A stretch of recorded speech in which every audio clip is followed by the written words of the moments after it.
Hello students, good afternoon to everyone.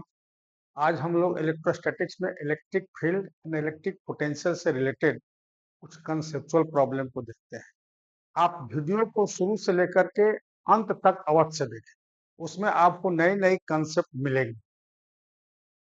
आप अगर ठीक से ध्यान देंगे, एक प्रॉब्लम के कंसेप्ट पर ध्यान देंगे, कॉन्फिडेंस लेवल को आप बढ़ाएं, थिंकिंग पावर को बढ़ाएं। इससे क्या होगा कि फिजिक्स में रटने की हैं तो उस पर दूसरी प्रॉब्लम पर भी सोचिए। तो हम लोग देखते हैं क्वेश्चन को। देखिए, कहता है पहला question, the electric potential V at any point x y z all in meters in space is given by V equal to 4x square volts. The electric field in volt per meter at the point 1 meter 0 2 meter. हम देखिए theory पढ़ाते समय बताए थे कि electric potential and electric intensity, ये electric potential scalar quantity है और इलेक्ट्रिक इंटेंसिटी वेक्टर क्वांटिटी है। ये जो है दो क्वांटिटी दैट माने they describes in different ways the same field. किसी इलेक्ट्रिक फील्ड में किसी पॉइंट को कैरेक्टराइज करने के लिए दोनों यूज होता है, electric intensity and electric potential. देखिए, इलेक्ट्रिक इंटेंसिटी जो है E is equal to E x i plus E Y j plus E z i. जिस तरह से फोर्स का थ्री डायमेंशनल में जो कंपोनेंट होता है F x F y F z, उसी तरह से इलेक्ट्रिक इंटेंसिटी जो है इसको थ्री डायमेंशनल स्पेस में ये तीन कंपोनेंट होते हैं, E x I, E Y J and E Z. अगर टू डायमेंशनल होगा दो कंपोनेंट होगा, अगर किसी एक स्ट्रेट लाइन में होगा तो एक कंपोनेंट होगा। अब देखिए यहाँ पर भी जो है 4x स्क्वायर, ये केवल x का फंक्शन, इट मीन्स कि हमारा केवल एक कंपोनेंट यहाँ पर काम करेगा। और क्या होता है relation, E is equal to minus minus dv by dxi। ठीक है, अब जो है इसको आप डिफ्रेंशिएट कर दीजिए। तो v का डिफरेंशियल dv बाई dx कितना हो जाएगा, 4 का कांस्टेंट है 2x हो जाएगा, तो 8x हो जाएगा। दूसरी चीज देखिए, अगर ये प्लस है, E और पोटेंशियल ग्रेडियंट में रिलेशन क्या होता है, E is equal to minus dv by D, means कि in the direction of intensity potential decreases. तो यहाँ पर हमारा अगर ये प्लस है तो निश्चित रूप से E का कंपोनेंट तो आएगा वह निगेटिव हो, तो इसको हम करेंगे तो इसका डिफरेंशिएशन कितना हो जाएगा, माइनस माइनस 8xi। अब ये जो है आपका वैल्यू पूछ रहा है x equal to 1 meter, simple value put कर दीजिए, 8 into 1i, that will B -8। यही आपका आंसर हो जाएगा, आंसर इज। अगला क्वेश्चन देखते हैं हम लोग। देखिए ये कहता है the electric potential at a point x y in the xy plane is given by v is equal to minus kxy. The field intensity at a distance r in this plane from the origin is proportional to। अभी देखिए ये function है minus K x y, माने x और y दोनों का function है।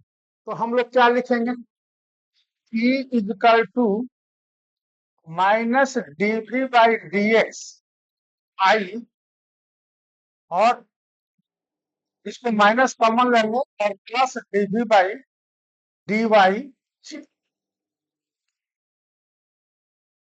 X का क्या हो जाएगा, पहले विथ रेस्पेक्ट टू एक्स लेंगे तो एक्स का 1 हो जाएगा, वाई का हो जाएगा वाई रह जाएगा और कांस्टेंट हो जाएगा। जब x with respect to x differentiate करेंगे तो वाई कांस्टेंट हो जाएगा, और with respect to y differentiate करेंगे तो एक्स कांस्टेंट हो जाएगा। तो हमारा क्या हो जाएगा माइनस, अब हम विथ रेस्पेक्ट टू एक्स करेंगे तो क्या बचेगा, वाई के को भी हम बाहर निकाल देते, अंदर में बचेगा क्या चीज, एक्स। ये विथ रिस्पेक्ट टू एक्स केवल वाई बचेगा, और प्लस ये दूसरा बराबर में करेंगे विथ रिस्पेक्ट टू वाई तो हमारा एक्स बचेगा। ठीक है, दैट विल बी, अब इसका मैग्नीट्यूड कितना हो जाएगा, ये आई है और ये जे, मीन्स ई का मैग्नीट्यूड जो हो जाएगा that will be minus minus minus है जी, तो ये यहाँ पर ये हो जाएगा माइनस और ये भी हो जाएगा माइनस, यानी माइनस माइनस प्लस हो जाएगा के वाई प्लस एक्स। ठीक है, ये हमारा वाई आई और एक्स जे, एक्स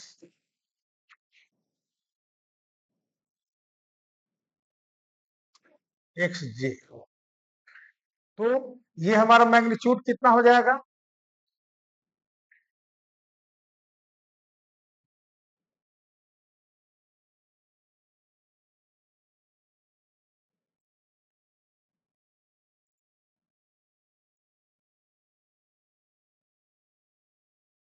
और ई मैग्नीट्यूड इज इक्वल टू हो जाएगा दैट विल बी के, और ये हो जाएगा y square plus x square, that will be K into, यानी ई जो होगा, अब क्या दे रहा है कि from the origin is proportional to r, directly proportional हो गया, यानी ये ई प्रोपोर्शनल टू आर हो गया, के हमारा कांस्टेंट है, आंसर इज बी।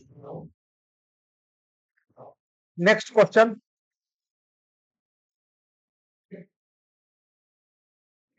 ये देखिए कहता है the concentric thin spherical shell A and B having radii RA and RB, RB is greater than RA, are charged to QA and minus QB, QB का मैग्नीट्यूड जो है QA से ज्यादा है, the electric field along line passing through the center is, ये A B C जो है D graph दिया हुआ, अब इसमें हमको बताना है कि कौन जो है सही इसका ग्राफ है।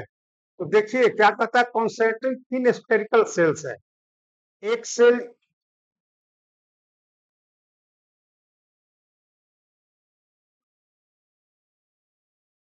एक सेल ये है,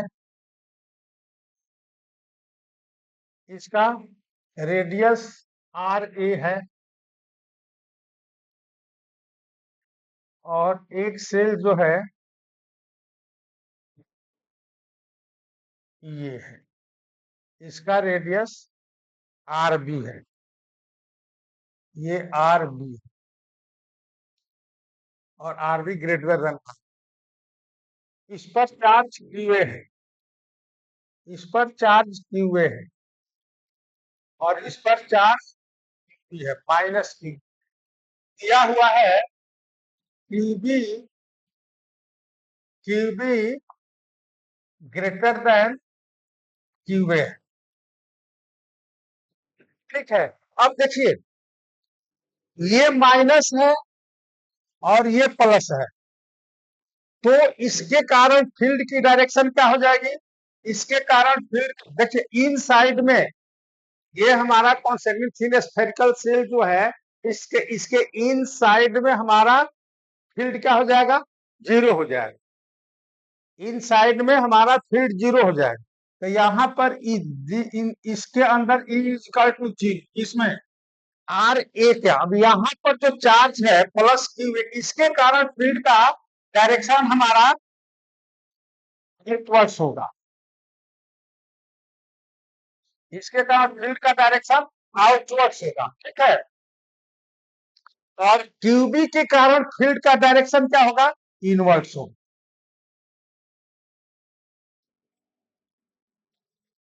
ये प्लस चार्ज है, इसके कारण फील्ड का डायरेक्शन आउटवर्ड्स होगा, और क्यूबी के कारण फील्ड का डायरेक्शन चूंकि निगेटिव चार्ज, इसलिए टुवर्ड्स द सेंटर होगा। देखिए सिंस क्यूबी, ये जो है हमारा क्यूबी जो है क्यूए से मैग्नीट्यूड इसका बड़ा है, इट मीन्स कि हमारा ईबी के कारण जो इंटेंसिटी होगी टुवर्ड्स द सेंटर, ये ग्रेटर होगी किससे, ईए से, ठीक है, और निगेटिव होगी, एंड निगेटिव, निगेटिव का मतलब कि towards the centre, towards the centre, इसके कारण हमारा निगेटिव मतलब टुवार्ड्स द सेंटर और पॉजिटिव मतलब आउटवर्ड्स। ठीक है, अब देखिए ग्राफ देखिए, इन साइड में हमारा जीरो, तो इसमें ये जीरो यहाँ पर नहीं है, जीरो तो इसी में है, ये जीरो है, और देखिए ये जो है ये आर ए है और ये आर बी, यहां से तक आर ए तक जो है जीरो है, इसके बाद जो है हमारा आउटवर्ड्स है पॉजिटिव, ये पॉजिटिव है आउटवर्ड्स है, और ये आरबी के बाद जो है देखिए ये निगेटिव है, ये आपका निगेटिव है इस तरह से, तो ग्राफ हमारा यही सही है।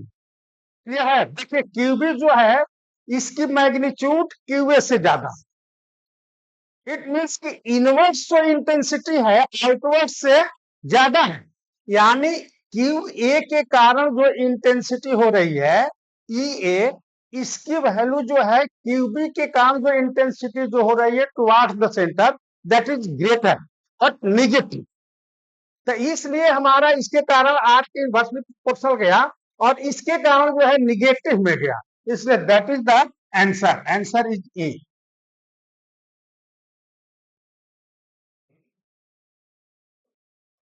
इस क्वेश्चन को देखते हैं हम लोग, कहता है a large solid sphere with uniformly distributed positive charge as a smooth, narrow tunnel through its center. A small particle with negative charge, initially at rest, far from the sphere, approaches it along the line of the tunnel, reaches its surface with a speed v and passes through the tunnel. Its speed at the center of the sphere will be, देखिए अच्छा question है, ये कह रहा है कि एक solid sphere, ये सॉलिड स्फीयर, ठीक है, इसमें ट्यूबनेल बनाया गया है,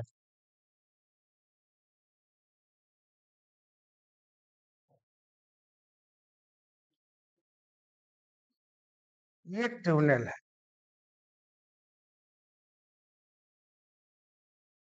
ये ट्यूबनेल है। अब हार में बहुत दूर से जो है वहां पर एक पार्टिकल है जिस पर निगेटिव चार्ज, तो फार अवे मतलब क्या कि वहां पर और वह रेस्ट में, तो वेलोसिटी जो है फार अवे जो है ऊपर में इसका ई इक्वल टू जीरो है, एंड पोटेंशियल भी हमारा जीरो है, पोटेंशियल एनर्जी भी जीरो है क्योंकि reference point infinity far away का मतलब कि इसका इफेक्ट जो है वहां पर नहीं पड़ रहा है, तो ई इक्वल टू जीरो और पोटेंशियल एनर्जी भी जीरो है। तो और ये जो हमारा जो नीचे आ रहा है वेलोसिटी गेन कर रहा है, तो यहीं पर कंजर्वेटिव फील्ड हमारा काम कर रहा है, तो कंजर्वेटिव फोर्स में क्या होता है, हम बताए थे कि conservation law of mechanical energy, यहाँ पर इक्वेशन ऑफ मोशन आप नहीं लगा सकते क्योंकि आपका जो है एक्सेलरेशन कांस्टेंट नहीं, तो हम कंजर्वेशन लॉ ऑफ एनर्जी और conservation law of mechanical energy में शुरू में हमारा इनिशियल माने पोटेंशियल एनर्जी और काइनेटिक एनर्जी दोनों जीरो, चूंकि रेस्ट में पार्टिकल है यू प्लस जीरो और प्लस जीरो, काइनेटिक एनर्जी और पोटेंशियल एनर्जी, जब ये इस पॉइंट पर पार्टिकल आती है इसके सरफेस पर, तो उसकी वेलोसिटी क्या होता है, कहता है स्पीड v है, at the surface with speed v, तो काइनेटिक एनर्जी हो जाएगा कितना, हाफ एम वी स्क्वायर, और पोटेंशियल एनर्जी कितनी हो जाएगी, माइनस के, इस पर चार्ज अगर क्यू है और वह छोटा पार्टिकल उसका चार्ज क्यू है, तो के की क्यू और डिवाइडेड बाई ये रेडियस हो जाएगा, पोटेंशियल एनर्जी हो जाएगी निगेटिव क्योंकि निगेटिव चार्ज। देखिए हमारा ये इक्वेशन नंबर 1 हो जाए, दूसरा नंबर इक्वेशन फिर हम वहां से लेते हैं, zero plus zero is equal to क्या, मान लीजिए कि इस पार्टिकल यहाँ पर आती है, तो यहाँ पर हमारा वेलोसिटी सपोज की vc है, half m v c square, ठीक है, और पोटेंशियल कितना होता है सेंटर पर 3/k Q potential at the centre VC बताया था 3/2 k Q/R जो सरफेस पर होता है उसके सेंटर पर उसका 3/2 टाइम्स होता है। अब ये Q से माइनस मल्टीप्लाई हो जाएगा तो -KQ बटा में R और ये हो जाएगा 3/2 ठीक है।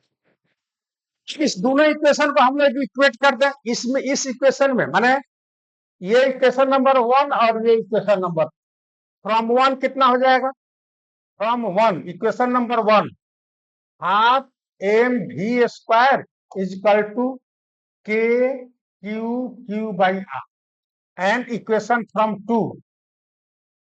equation number 2 half mvc² is equal to 3/2 KQ/R। अब हम दो नंबर में एक नंबर से डिवाइड करते हैं डिवाइड इक्वेशन 2/1 वी गेट क्या हम पाते हैं ये हाफ एम कट जाएगा तो VC² इज इक्वल टू अब देखिए ये टर्म और ये टर्म कट जाएगा तो क्या बचेगा 3/2 यानी 1.5 means VC is equal to 1.5 root और इंटू V ठीक है। आपका रिलेशन क्या बचेगा 1.5 ये भी जो है that outside the square answer is D clear है।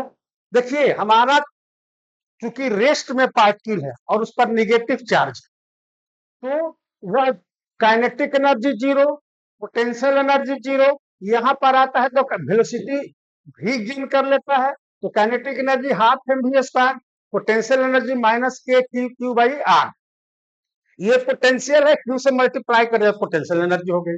उसी तरह से देखिए इस इक्वेशन को लेते हैं सेंटर पर आता है हाफ mv मान लिया कि velocity of the particle at the centre of the sphere is VC है तो half mvc² is equal to -3/2 KQ/R potential जो होती है सरफेस पर के 3/2 होती है ये हम बता चुके हैं।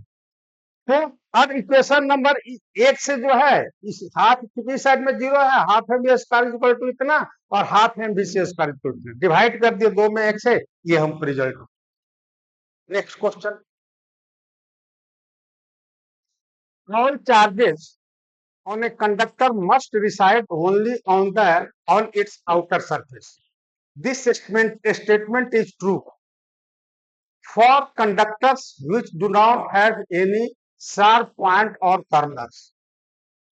चाहे कर्नर हो या कर्नर नहीं कंडक्टिंग बॉडी के आउटर सरफेस पर ही चार्ज रिसाइड होता है। Charge always resides on the outer surface of the conductor ये कहीं नहीं लिखा है कि कर्नर साथ कर्नर है या नहीं ठीक है ये भी नहीं।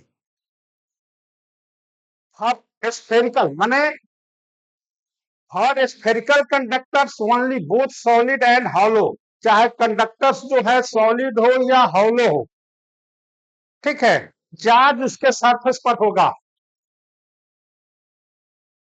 और हॉलो स्फेरिकल कंडक्टर्स ओनली भी नहीं वो ओनली जहां पर लिखा हुआ इसका मतलब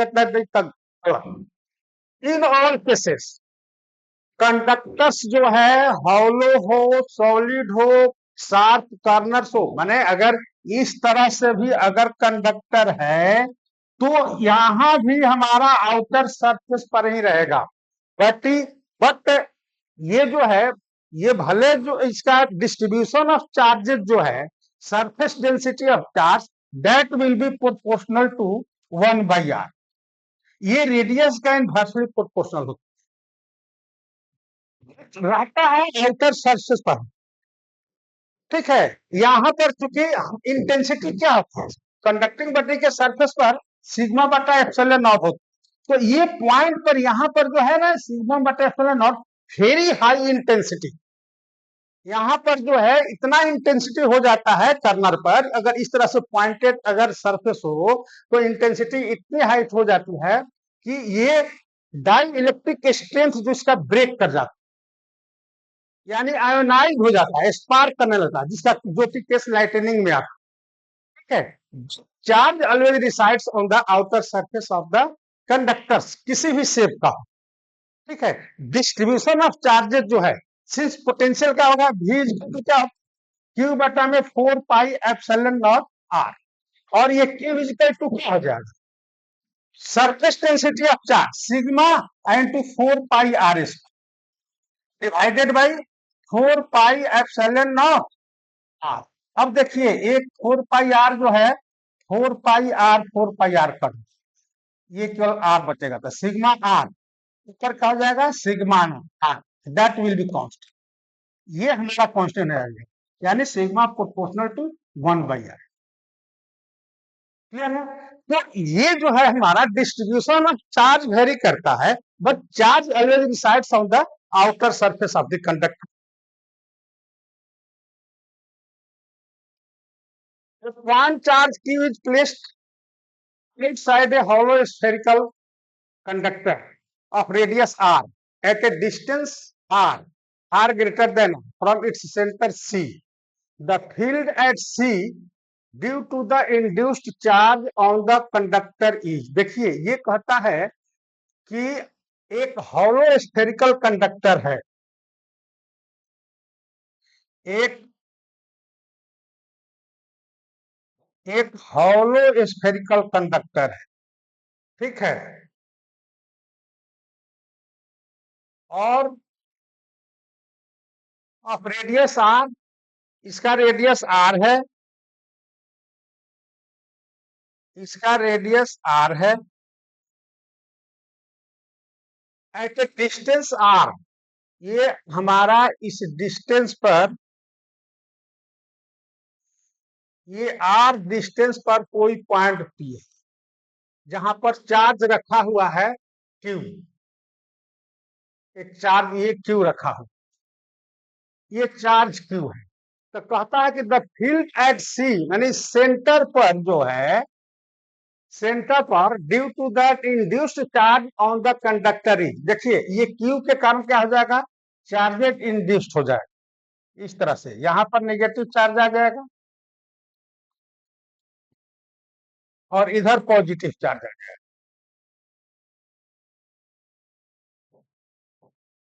अब देखिए चूंकि हम जानते हैं कि inside the conducting body electric intensity is zero, ये हमारा ई इज इक्वल टू यहां पर जीरो। ठीक है, तो ये आउट चार्ज और इनर चार्ज दोनों के कारण हमारा ये फील्ड यहाँ पर जीरो है, तो क्या हो जाएगा, इसके कारण यहाँ पर कितना हो जाएगा, ई ड्यू टू क्यू। ठीक है, और plus E induce, that will be zero.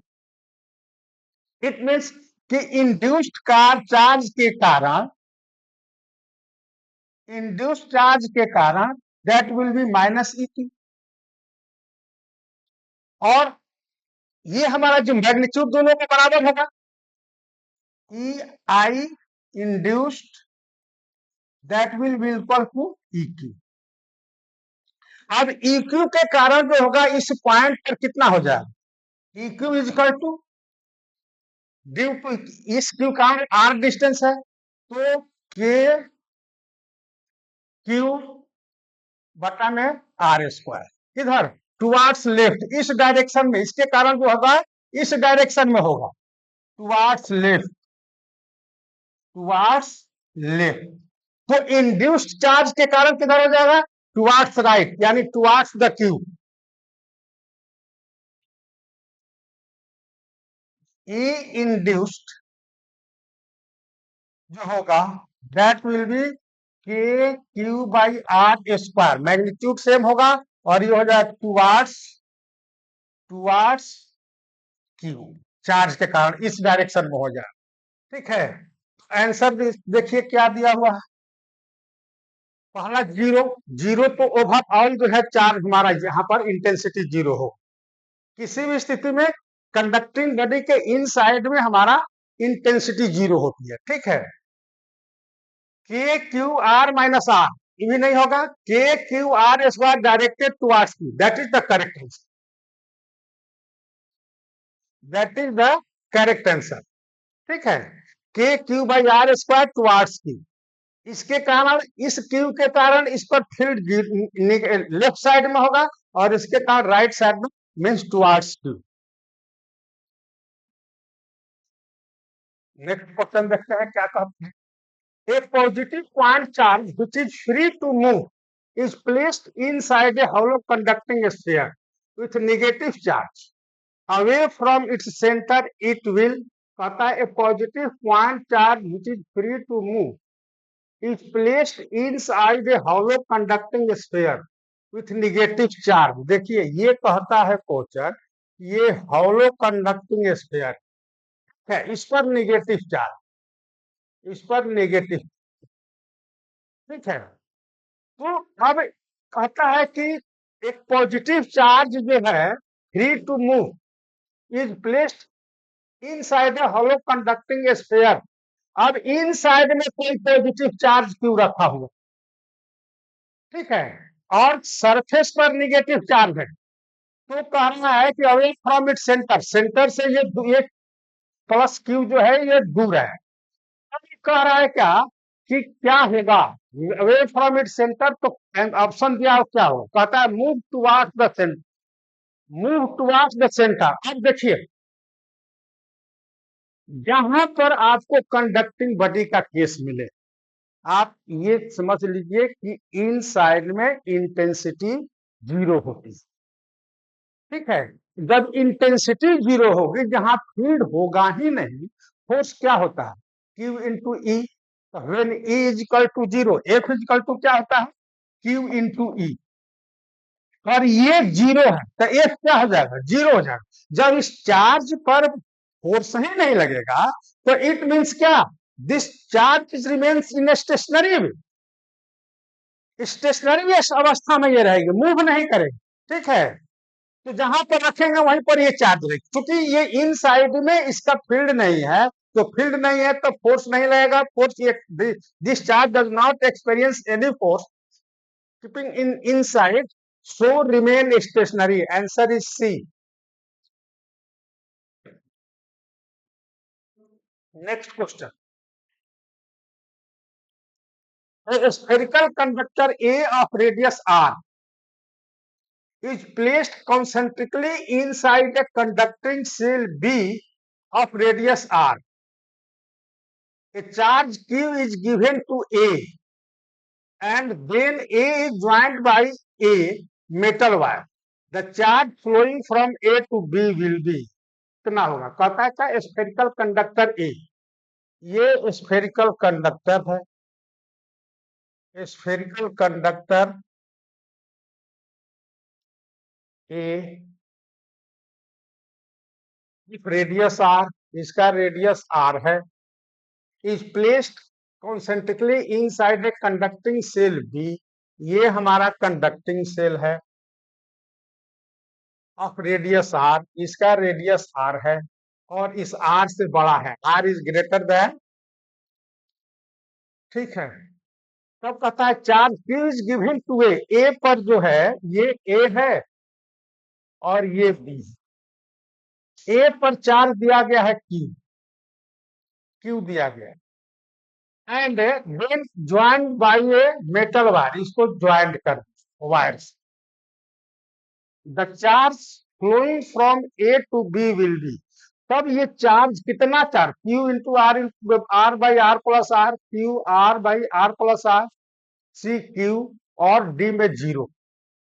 देखिए जब इसको हम कंडक्टिंग वायर से जोड़ दिए तो ये कंप्लीट एक मेटल बन गया, ये हमारा एक मेटल हो गया। और हमने क्या कहा, charge always resides on the outer surface of conductor, जब इसको वायर से हमने कनेक्ट कर दिया तो ये हमारा कंप्लीट एक मेटल स्फीयर हो गया, ठीक है।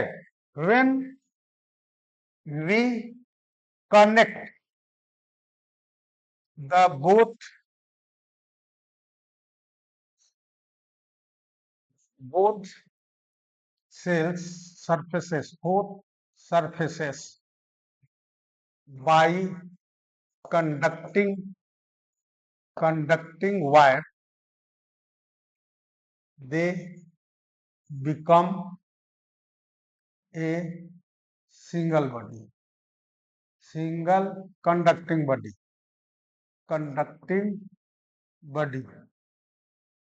and we know that charge resides on the outer surface of the body. Outer surface पर ये टोटल चार्ज चला जाएगा, ठीक है। टोटल चार्ज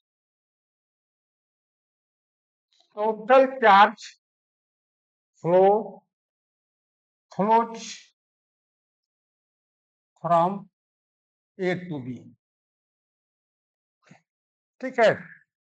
आंसर से होगा। दूसरा देखिए, दूसरा सपोज है कि यहां से माइनस क्यू चार्ज जो है निकला, ए से माइनस क्यू चार्ज गया, ठीक है। तो इस पर आ गया Q charge.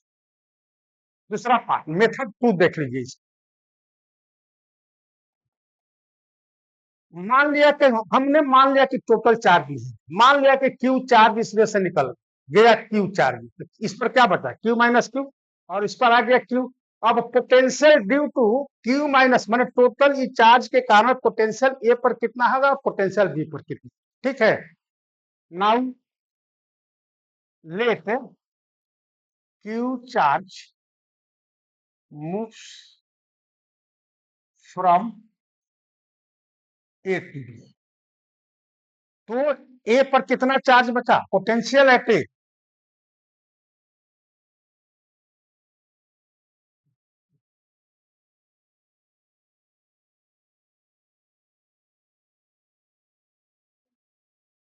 Potential at A, माने V A is equal to कितना हो जाएगा, इस चार्ज के कारण के Q minus Q by R, और इस चार्ज के कारण कितना हो जाएगा, प्लस के क्यू बटा में इसका स्पेक्ट्रल आर है, तो ये हो जाएगा आर, ठीक है। एंड पोटेंशियल एट बी, इसके कारण यहां पर कितना हो जाएगा, के क्यू बाई आर, और इसके कारण इस सरफेस पर कितना हो जाएगा, K Q by, total potential at V is equal to इतना हो गया, total potential at V is equal to इतना हो गया, ठीक है। अब जो है हम वी ए माइनस वी भी करते हैं, कितना हो जाएगा, वी ए माइनस वी, तो ये पोर्शन तो कट जाएगा, ठीक है। ये कितना बचेगा, के क्यू क्यू, ये हम कॉमन ले लें, और ये बचेगा 1/r माइनस 1/r। अब देखिए 1/r, आर बड़ा है तो ये टर्म इससे छोटा होगा, आर की वैल्यू छोटी है और ये कैपिटल आर है, R is greater than r, तो ये 1/r जब ये बड़ा है तो ये क्वांटिटी इस क्वांटिटी से छोटी होगी, मीन्स क्या होगा, ये पॉजिटिव आ जाएगा, यानी हमारा जो है पोटेंशियल, इस जो पोटेंशियल वीए की है ये ग्रेटर देन 0 हो जाएगी, बात समझे कि नहीं। वीए की पोटेंशियल वीबी के पोटेंशियल से ज्यादा होगी, सिंस ये टर्म हमारा जो है इससे छोटा है, तो ये टर्म हमारा पॉजिटिव होगा, और ये किसी भी क्यू के किसी भी वैल्यू के लिए जब क्यू के बराबर हो जाएगा तो ये हमारा वीए वीबी के बराबर होगा, बात समझिए। 1/r जो है ये स्मॉल 1/r जो है इससे छोटा है, मीन्स की that quantity will be positive, यानी greater than 0, means VA is greater than VB, और ये हमारा VA greater than VB for all value of Q, ये स्मॉल के क्यू की वैल्यू जब क्यू के बराबर नहीं हो जाएगी तब तक ये वीए की वैल्यू ज्यादा होगी, for all value of q means q is equal to q means total charge flow from a to b, यानी answer is C, answer is C. Clear है? इससे भी स्पष्ट होता है कि टोटल चार्ज जो कनेक्ट कर दिए तो एक मिनट बाद आउटर सरफेस डिसाइड करेगा। इससे भी प्रूव होगा कि जब तक पोटेंशियल ज्यादा होगा तब तक फ्लो होगा, और तब तक पोटेंशियल ज्यादा होगा जब तक कंप्लीट चार्ज नहीं चला जाता है outer. Next question, a spherical equivalent surface is not possible. A spherical equipotential surface is not possible. Equipotential surface जो स्फेरिकल होगा वह पॉसिबल नहीं है, और एक पॉइंट पॉइंट चार्ज के कारण तो पोटेंशियल इक्विपोटेंशियल सरफेस तो होगा। ये पॉइंट चार्ज है तो ये हमारा इक्विपोटेंशियल सरफेस तो होगा ही, तो दैट इज द रॉन्ग। और एक डाइपोल, डाइपोल के कारण जो है सरफेस जो होगा इक्विपोटेंशियल हो सकता है, स्क्वायर में हमारा मिलेगा, बट हमारा जो होगा स्फेरिकल नहीं होगा।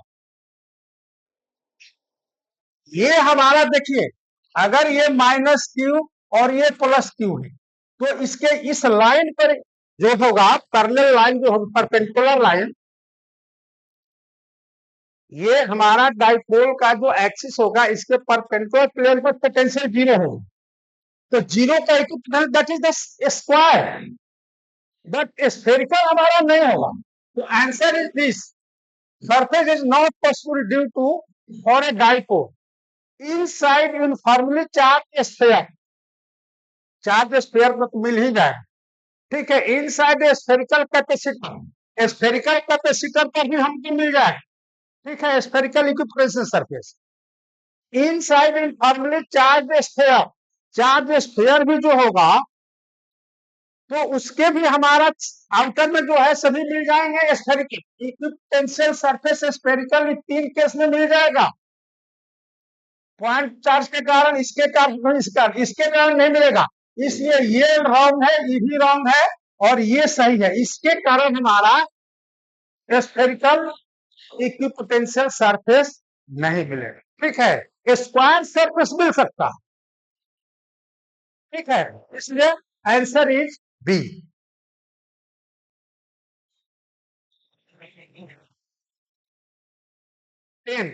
In a certain charge distribution, all points having zero potential can be joined by a circle. Points inside S having positive potential and points outside S have negative potential. A positive charge which is free to move is placed inside S. कहता है, question को समझिए, कहता है कि ये ring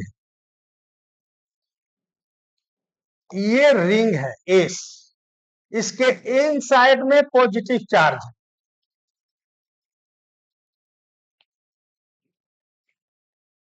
ठीक है। कहता है कि in a certain charge distribution all points having zero potential can be joint. ये चीज एस जो है, सरफेस जो है, सरफेस एस एस जो है ये जीरो पोटेंशियल, ये इक्वल टू जीरो है ये, ठीक है। Points having zero potential can be joint by a circle S, points inside S है पॉजिटिव पोटेंशियल, ये पॉजिटिव पोटेंशियल, अंदर में पॉजिटिव पोटेंशियल है, मतलब पॉजिटिव चार्ज के कारण ये पोटेंशियल है, ठीक है। सरफेस पर जीरो पोटेंशियल और बाहर में निगेटिव पोटेंशियल।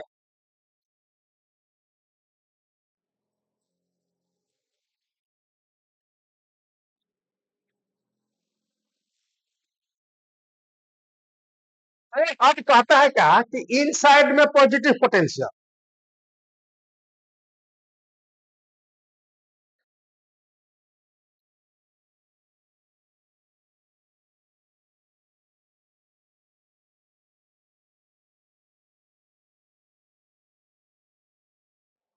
देखिए ये जो है सर्किल के ये सर्किल जो है इसका सरफेस पर V इक्वल टू 0 है, अंदर में V जो है पॉजिटिव है,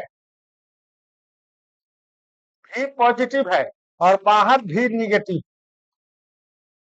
ठीक है, तब ये कह रहा है क्या कि एक पॉजिटिव चार्ज जो है, एक positive charge which is free to move is placed inside this, इसके अंदर में पॉजिटिव चार्ज कोई क्यों रखा हुआ। अब आप समझिए, ये हमारा जो रिंग है इस पर पोटेंशियल जो है 0 है। ठीक है, in certain charge distribution all points having zero potential can B joined bye a circle S. ये सर्किल एस से जो हमने पॉइंट किया है 0 पोटेंशियल पर। ठीक है, प्रॉब्लम सुनिए, ये रिंग का जो सरफेस है, ये रिंग जो है चारों तरफ से घेरा, ये इसकी पोटेंशियल भी 0 है। ठीक है, इसके अंदर में पॉजिटिव पोटेंशियल है और बाहर में निगेटिव पोटेंशियल है, इन साइड में प्लस चार्ज कोई रख दिया गया है। अब ये कहता है कि इसका मूवमेंट के बारे में बता रहा हूं, जो कि फ्री है मूव करने के लिए, तो it will remain in equilibrium. कहता है इक्विलिब्रियम रहेगा, क्यों रहेगा? We know that positive charge always flow from higher potential to lower potential, तो ये हायर पोटेंशियल से लोअर पोटेंशियल में तो जाएगा, ये पॉजिटिव से निगेटिव में जाएगा। ठीक है, तो इसलिए it will remain in equilibrium. Wrong है, it can move inside this but it can not crosses. ये भी रॉन्ग है, ये जाएगा, इसको क्रॉस करेगा, पॉजिटिव से निगेटिव में जाएगा। It must cross S at some time, yes that is the correct answer. ये इस यहां से मूव करेगा और इसको क्रॉस करेगा 0 को। ये पॉजिटिव चार्ज जो है पॉजिटिव पोटेंशियल से यानी हायर पोटेंशियल से लोअर पोटेंशियल की ओर जाएगा। ठीक है, इसलिए इसको क्रॉस करेगा, that is the it must cross at some time. ठीक है, it may move but will ultimately return to, फिर रिटर्न बैक नहीं, दैट इज रॉन्ग। ठीक है, तो ये हमारा 10 नंबर है। अगला question, next question, earth surface is treated as a conducting surface with some charge, with should what should be the order of magnitude of charge per area in coulomb per metre square so that a proton remains suspended in a space near the earth surface। देखिए कहता है अर्थ भी मान लिया, ये conducting sphere अर्थ को मान। ठीक है, और एक प्रोटॉन को कहता है कि इसके कारण इस पर चार्ज जो है, पूछ रहा है कि कितना इस पर है।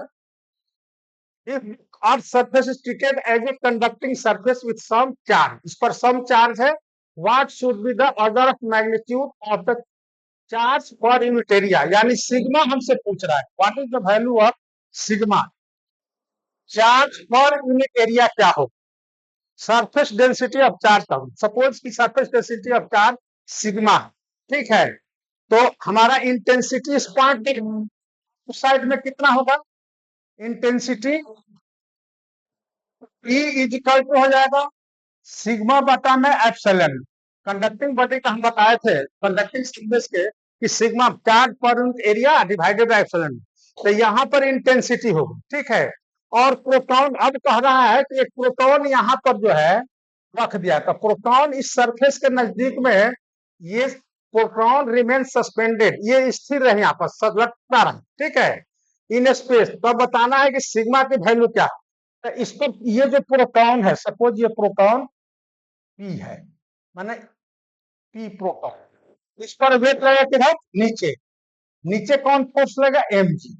ठीक है, ऊपर फोर्स कितना हो जाएगा, इंटेंसिटी अपवर्ड में है, प्रोटॉन है तो फोर्स ऊपर पे लगेगा, ई इक्वल टू ऊपर हो गया, फोर्स एफ इक्वल टू कितना हो जाएगा, क्यू इंटू ई, यानी प्रोटॉन पर चार्ज जो है, प्रोटॉन पर चार्ज मान लीजिए कि ई है, तो ई इंटू सिग्मा बटा में एप्सिलॉन, ये ऊपर की ओर हो जाए। ठीक है, प्रोटॉन पर जो चार्ज होता है इलेक्ट्रॉन पर चार्ज, और ये एम जी नीचे हो गया, तो इक्विलिब्रियम पोजीशन में ये हमारा क्या हो जाएगा, जब लटकेगा तो दैट विल बी, ये हो गया इलेक्ट्रिक फोर्स के कारण, और ग्रेविटेशनल फोर्स के कारण ये हो जाएगा एम, एम ये हो गया डाउनवर्ड्स। तो इक्विलिब्रियम में क्या हो जाएगा, sigma E divided by epsilon naught is equal to M.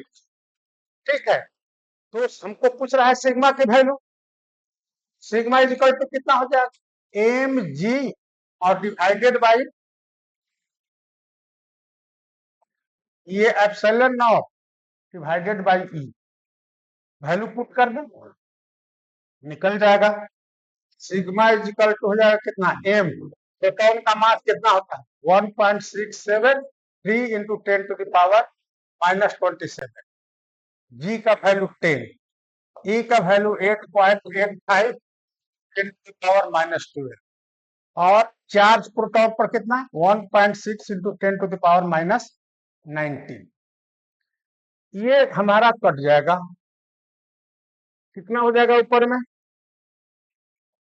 27 12 39, 39 में से गया 38, 38 और एक लगभग ये भी हो जाएगा 37, 37 बचे कितना, तो 10 टू द पावर -37 और प्लस 19 इक्वल टू कितना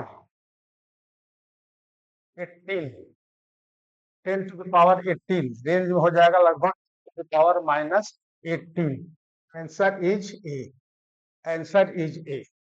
ठीक है, ये प्रोटॉन है, इसके कारण इंटेंसिटी सिग्मा बटे एप्सिलॉन नॉट, फोर्स जो प्रोटॉन पर लगेगा ई का चार्ज आउटवर्ड होगा, फोर्स पी का चार्ज होगा, फोर्स हो गया कितना ई, जो ई जो है इस पर चार्ज क्यू ई होता है, तो क्यू ई करेंगे तो इतना होगा, सिग्मा प्लस मल्टीप्लाई कर दिए, और इसका वेट जो होगा एम जी वर्टिकली डाउनवर्ड, इसको बैलेंस रखेगा, इसको हमने बैलेंस कर दिया, सिग्मा का वैल्यू ये निकल गया, इतना इतना रेंज में होगा कूलम्ब पर मीटर स्क्वायर में, कूलम्ब पर मीटर स्क्वायर में जो पूछ रहा था इसमें। ठीक है, 10 टू द पावर -18 के range. Next question, a simple pendulum of time period t is suspended above a large horizontal metal sheet with uniformly distributed positive charge. If the bulb is given some negative charge, its time period of oscillation will be, देखिए ये pendulum है, ये pendulum इस तरह से, ये pendulum जो है इस तरह से ऑक्सीलेट कर रहा है। ठीक है, ये ऑक्सीलेट कर रहा है, ये पेंडुलम जो है आपका ऑक्सीलेट कर रहा है। ठीक है, और यहाँ पर एक मेटल शीट, ये मेटल शीट है, ये मेटल शीट है, मेटल शीट पर पॉजिटिव चार्ज। ठीक है, ये पॉजिटिव चार्ज दिया हुआ, ये पॉजिटिव चार्ज इस तरह से सरफेस है, तो पॉजिटिव यहाँ पर हमारा अप साइड में कितना हो जाएगा, फिर इसके कारण सिग्मा बटा में एप्सिलॉन नॉट, ये हमारा इंटेंसिटी होगी, और इंटेंसिटी होगी ये प्लस चार्ज दिया हुआ है, कहता है कि अब इस ये जो बॉडी है जो ऑक्सीलेट कर रहा है, सिंपल पेंडुलम जिसका टाइम पीरियड टी है, सिंपल पेंडुलम का टाइम पीरियड टी है, जब ये नहीं रखा हुआ, जब ये चार्ज दिया गया, और जो है कहता है कि डिस्ट्रीब्यूटेड पॉजिटिवली चार्ज इस मेटल शीट पर, और ये बॉब जो है, बॉब पर चार्ज निगेटिव है, बॉब पर चार्ज निगेटिव है, और यहाँ पर जब निगेटिव चार्ज है, इस पर निगेटिव चार्ज है, तो फोर्स इस पर किधर लगेगा, फोर्स इस पर लगेगा डाउनवर्ड्स, सिग्मा बटा में एप्सिलॉन नॉट और इनटू ई चार्ज, इतना फोर्स लगेगा डाउनवर्ड्स। क्लियर है, मींस एक्सेलरेशन जो होगी, acceleration A equal to sigma E बटा में epsilon naught divided by A, mass of the bob जो हो जाएगा। ठीक है, तो ये इस पर फोर्स रहेगा नीचे, यानी एक्सेलरेशन नीचे, यानी जी डैश इक्वल टू क्या हो जाएगा, जी अब प्लस ए हो जाएगा, बात समझे।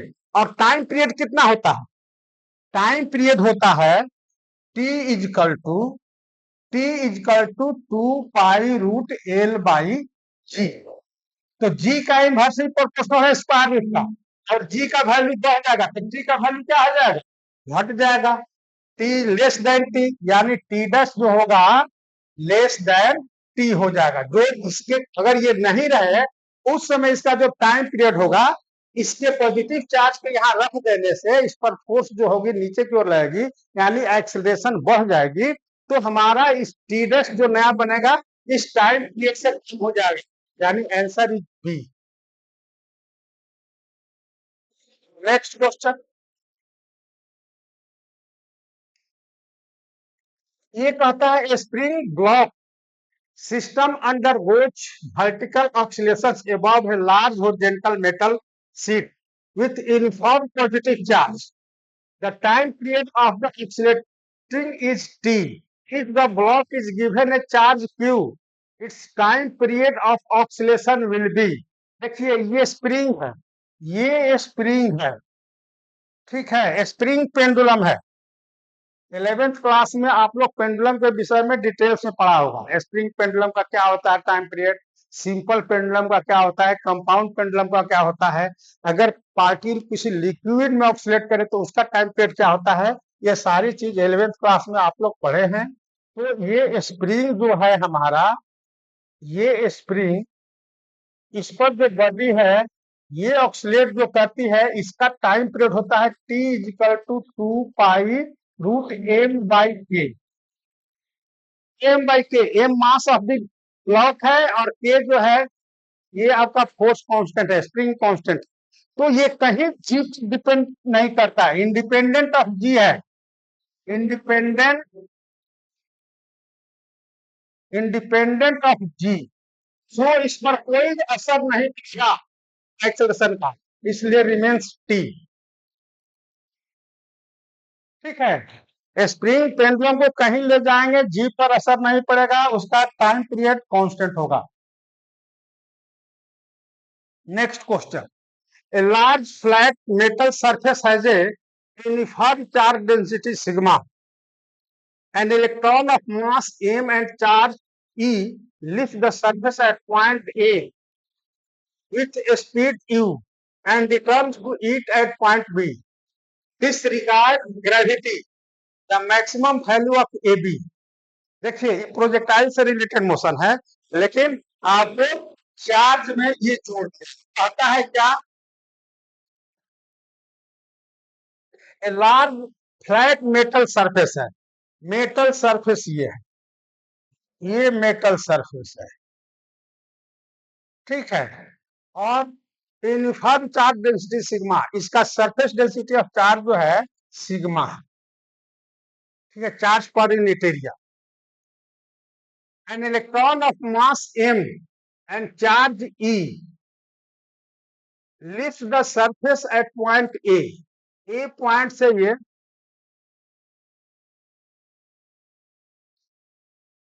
An electron of mass m electron, ये सपोज देखिए ये सरफेस है और इसके ऊपर ये यहां से इलेक्ट्रॉन सपोज की इसके सरफेस से इलेक्ट्रॉन मूव किया, तो इलेक्ट्रॉन मूव किया और इलेक्ट्रॉन सपोज ये सरफेस से मूव किया इलेक्ट्रॉन, फिर ये आ गया यहाँ पर ए से मूव किया बी पर आ गया, यहाँ ए से मूव किया बी पर आ गया, ठीक है। तो इस सरफेस से जो उठा, इस सरफेस के जो उठा तो इसके अंदर में हमारा कह रहा है कि ग्रेविटी को इग्नोर कर दी, डिसरिगार्ड ग्रेविटी, इसके कारण कितना इस पर फोर्स रहेगा, तो सिग्मा है, सिग्मा बटा में epsilon not, sigma by epsilon naught ये इंटेंसिटी हो, और इलेक्ट्रॉन पर फोर्स जो लगेगा सिग्मा बटा में epsilon not, sigma by epsilon naught और इनटू ई, ठीक है। इलेक्ट्रॉन पर जो चार्ज है ये हमारा ई, इलेक्ट्रॉन चूंकि मूव कर रहा है इतना फोर्स लगा और इसमें डिवाइड कर देंगे हम मास से, तो क्या हो जाएगा, एक्सीलरेशन डाउनवर्ड्स हो जाएगा, ठीक है, एक्सीलरेशन डाउनवर्ड्स हो जाएगा कितना, sigma E by epsilon naught M, ठीक है। मोशन प्रोजेक्टाइल मोशन जी नीचे काम कर रहा था तो कह रहा है क्या चीज कि return to it at point B, maximum value of A B, ये मैक्सिमम वैल्यू जो होगी ए से बी यानी ये पॉइंट ए है ये पॉइंट बी है, हॉरिजॉन्टल रेंज मैक्सिमम, तो मैक्सिमम कब होता है जब angle of projection is 45 degree, ये एंगल हमारा 45 डिग्री है, समझे? ये एंगल 45 डिग्री हो और उसका फॉर्मूला क्या होता है? R maximum, horizontal range maximum होता है कितना? U sine 2 theta divided by G. तो जी हो जाएगा कितना यहाँ पर? ए, ठीक है। और 45 डिग्री है तो 2 हो जाएगा कितना? 90 डिग्री। यानी U square sine 90 degree divided by sigma E बटा में एम एप्सिलॉन नॉट। ये 1 हो गया। That will be U square M epsilon naught divided by sigma. That is your answer. U square M sigma naught, ये answer is A. आंसर यही सही है तो इसका मतलब इसमें से कोई नहीं होगा, ठीक है। That is the answer A. Projectile का है, देखिए अब प्रोजेक्टाइल में हॉरिजॉन्टल रेंज पूछ रहा है। हॉरिजॉन्टल रेंज में एंगल नहीं दिया रहा, ये एंगल ऑफ प्रोजेक्शन नहीं दिया है, लेकिन ये दिया हुआ है कि मैक्सिमम हॉरिजॉन्टल रेंज कितना होगा। मैक्सिमम कहाँ से वैल्यू मैक्सिमम क्या होगा? तो जब हमारा एंगल ऑफ प्रोजेक्शन कितना हो जाएगा? 45 डिग्री। तो मैक्सिमम रेंज के लिए हमें साइन 2 थीटा बाई जी, जी की जगह पर यहाँ हम ए पुट कर दिया। तो यू स्क्वायर तो ई वेलोसिटी से दिया हुआ है, ए का वैल्यू हमने निकाल लिया, सिग्मा ई, सिग्मा बटा एप्सिलॉन नॉट कितना? इंटेंसिटी है, ई से हमने मल्टीप्लाई कर दिया तो फोर्स निकल गया। चूंकि इलेक्ट्रॉन है इसलिए डाउनवर्ड्स फोर्स लगेगा, आप समझे? ये फोर्स इस पर डाउनवर्ड्स लगेगा हर जगह ड्यूरिंग द मोशन। और जब फोर्स डाउनवर्ड लगेगा उसमें एम से डिवाइड कर दिया तो एक्सीलरेशन निकल गया। तो ये हमारा ई स्क्वायर पाटा में ये एक्सीलरेशन हो गया, इसको हमने हल किया, इतना होगा। ये आंसर इज ए। तो हमारा ये लास्ट क्वेश्चन था। नेक्स्ट क्लास में हम लोग और क्वेश्चन देखेंगे जिसमें कि एक से ज्यादा आंसर सही होगा, ठीक है। तो आप जा करके टोटल जो प्रॉब्लम हम बताएं उस पर आप पूरी अपना बारीकी से सोचे और इस टाइप के प्रॉब्लम को बनाएं। आप इंजीनियरिंग के स्टूडेंट्स हो या मेडिकल के स्टूडेंट्स हो, और क्लास 12 के भी साथ में आपकी तैयारी हो जाएगी। और ड्रॉपर जो है उनके लिए अच्छी तरह से ये कंपटीशन की तैयारी। तो थैंक यू। अगर वीडियो अच्छा लगता है, ये आप देख रहे हैं कि अगर आपको इससे फायदा हो रहा है, क्वालिटी मेंटेन क्वेश्चन मिलते हैं, तो प्लीज सब्सक्राइब करें और लाइक करें। क्योंकि यह मुफ्त में दी जा रही है, अपने दोस्तों को भी बताएं कि ये हम लोगों को पढ़ाई मुफ्त में मिल रही है। Thank you.